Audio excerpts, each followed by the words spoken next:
Благодарам. Почитувана македонска јавност, ние пред неколку седмици поднесовме предлог закон за изменување и дополнување на законот за посебните права на бранителите, односно за членовите на нивните семејства.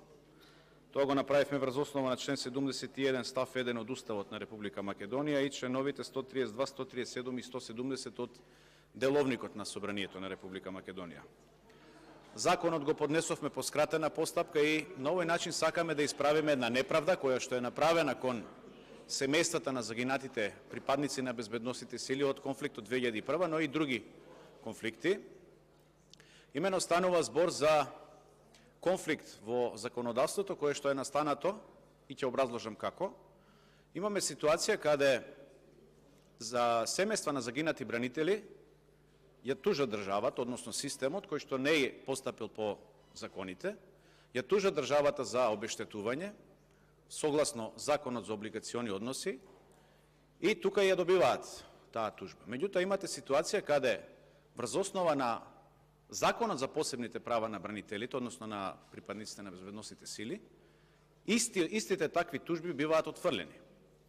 Врховниот суд на Република Македонија има свој заклучок, каде што тоа истото го констатира, меѓутоа нема начин како ова да се надмине, затоа што нема моќ да влијае на пониските судови.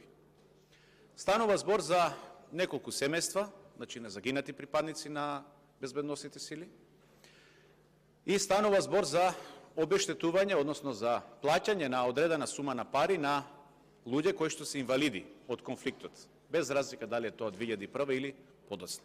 Значи воени инвалиди со одреден процент на инвалидитет. Исто така, согласно овој закон, членовите на, значи лицата кои што имале, односно немале семејства во денот на загинувањето, значи немале своји семејства, членовите, односно браќата и сестрите ги третираме како членови на семејството. Практично 4-5 члена се во овој предлог закон. Станува збор за една мала сума, минимална сума од 800 до 900.000 евра и мислам дека за ова треба сите да се согласиме. Ние нема да правиме политика на овој предлог закон. Мислам дека тоа што државата досега не успеала да го направи, односно била виновна да и не исплатила на тие што одговориле тогаш кога таа ги повикала, мислам дека треба да најдеме начин да им се одолжиме.